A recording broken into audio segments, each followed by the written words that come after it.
Welcome to another episode of Driving Innovation, a podcast where we talk about technologies and solutions that are enabling the auto industry to shift towards software-defined vehicles. My name is Sanjay Khatri, Head of Product for Sonatus. Sonatus recently published an eBook titled, What OTA Update Solutions Must Deliver in the SDV Era. The eBook explores how OTA update solutions must evolve in this new era of software-defined vehicles. In this episode, I will be discussing key topics from this ebook with my colleague, Jaime Alcantara.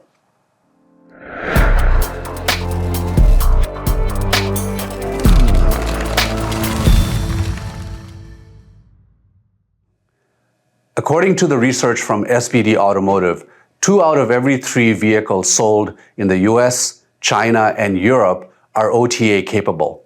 That's 180 million vehicles. And by the end of this decade, that number will grow to 500 million vehicles. That means that OTA updates aren't just a nice to have, they're a necessity. Especially as cars become more software capable with a lot more functions that are digitally controlled and therefore software configurable. And the automotive industry must move on from just updating the navigation maps or the occasional bug fix to being able to provide wholesale updates and upgrades of vehicle functionality to create entirely new driving and user experiences. And to discuss what this means for an OTA update solution, I'd like to bring in my colleague, Jaime Alcantara, Senior Product Manager, who's responsible for the updater product. Jaime, welcome to the podcast. Yeah, thanks for having me, Sanjay. Thanks. Good to have you back again. Yeah, it's great being here. Yeah, so as I mentioned in the introduction, the landscape is changing. Cars are more software capable. There's going to be a lot more updates, maybe even monthly or weekly updates. And we've had OTA solutions for over a decade now. Why do we need yet another OTA solution? So, Sanjay, with the introduction of software-defined vehicles, we're also introducing new types of ECUs that weren't there before. Now we're talking about high-power computers as well as classic ECUs. These come with very complex and rich operating systems that give entry to new software assets. We're not talking about firmware anymore. Now we're talking about firmware, containers, hypervisors, applications, policies, configurations. So all that needs to be managed, and it needs to be managed very differently than how updates of the IVI or ADAS were managed long time ago.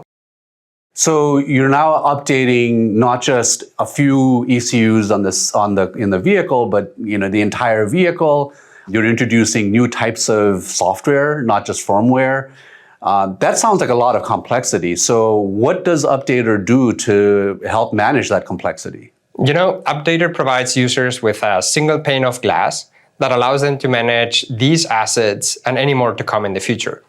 So from Updater, you can trigger the update of the firmware of your classic IVI system, but you can also target the containers within it or the operating systems running on hypervisors in other high-performance computers, such as the body or the central gateway domains.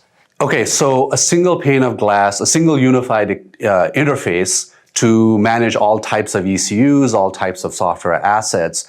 What else does Updater provide in making sure the update processes are simpler? Yeah, that's a great question. So Updater comes with a very important feature, which is traceability, right?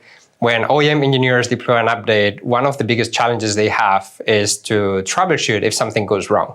So with Updater, we're bringing our traceability capabilities in, which means that it places very precise traceability IDs during the whole process of the update, all the way from the cloud to the vehicle, to the individual ECUs, and the processes involved in those ECUs. Mm-hmm. So that makes OEM engineers access, or it gives them access to a set of tools to troubleshoot and debug any potential bottlenecks or bugs and derive the issue much more quicker. So you're talking about a single unified interface to manage all vehicle updates across multiple types of ECUs, MCUs, different types of software assets. I can certainly see how that reduces the complexity. What else does Updater provide to make the process a lot more efficient and reliable? Right. At the beginning, you were talking that OEMs may start deploying updates on a monthly or even a weekly basis, right? If we think about that in the context of an IVI or an ADAS ECU update, we're talking about a lot of gigabytes. We're talking about like even dozens of gigabytes that could be deployed on a weekly basis. Obviously, no OEM wants to do that. The cellular cost would be increasing exponentially. So we have to think about intelligent ways to help OEMs reduce the footprint of those updates. And that's where Delta Updates comes into play. Now, Delta Updates is a way to minimize the footprint of those binaries. But the binaries have different natures. Sometimes we're talking about full operating systems. Sometimes we're talking about containers. So there are many different Delta algorithms that we can employ that are optimized for those kind of assets. And what makes Updater special is that it knows especially what algorithm to apply to each of those assets in order to optimize the footprint of the whole update.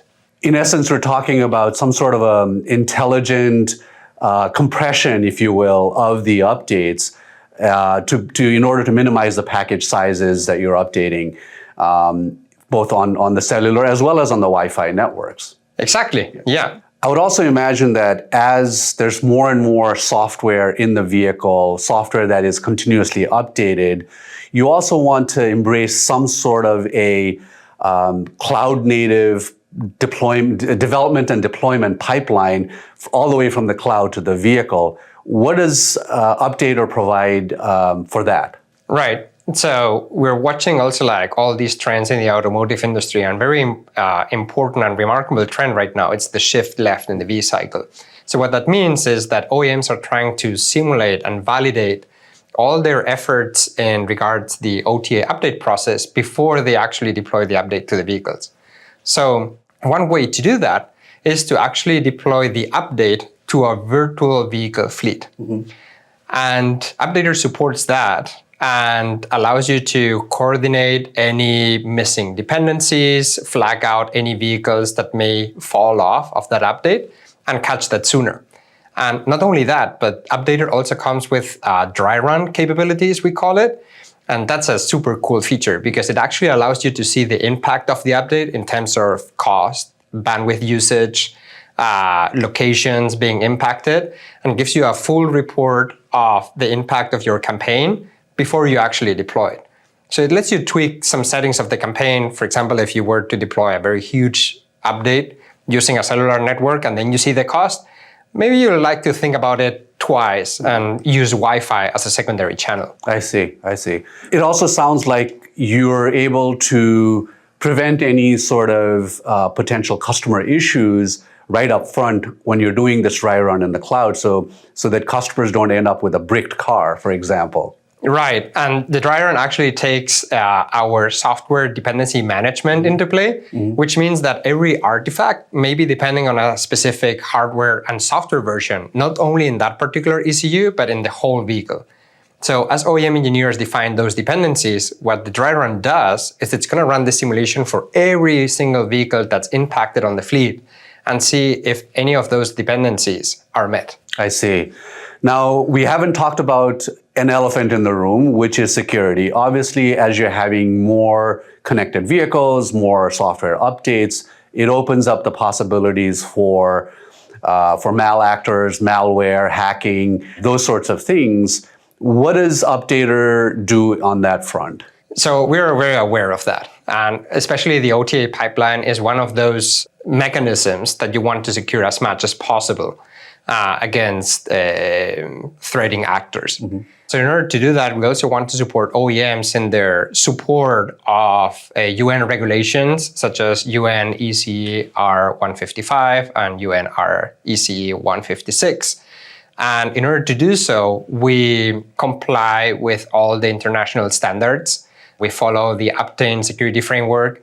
We are compliant with ISO 24089 and ISO 21434, which allows us to provide all the evidence that OEMs need in order to comply with those regulations. Got it. Then to summarize, what we covered so far is the fact that the needs for OTA updates has changed dramatically since OEMs were first doing the updates. We're doing a lot more frequent updates, different types of assets. You want more predictability, you want more cost efficiency, and Updater provides a lot of the features and functionalities for that. I guess the audience would still ask, why do we need yet another OTA solution? So what would be the answer to that? Yeah, that's a great question. And I think like there are a lot of great solutions out there, but they have been there for a while, and they have need to incrementally update their systems in order to accommodate the SDV changing era. We've taken a different approach. We're actually started from scratch, from the ground up, which allowed us to create a brand new tool that fully addresses the needs of SDVs. I see. Okay, that's a good way to put it. So it's sort of purpose-built solution for the SDV era, as the title of the ebook suggests. Exactly. Well, thank you, Jaime. This has been very informational. And we look forward to having you back again on Driving Innovation. Thanks, Sanjay. It was a pleasure to be here. Thank you. That wraps up this episode of the Driving Innovation podcast. If you'd like to get some more details on the topics that we discussed today, I would urge you to download the ebook at Sonatus.com and stay tuned for more episodes of Driving Innovation, where we will continue to talk about technologies and solutions that are driving the industry forward towards software-defined vehicles.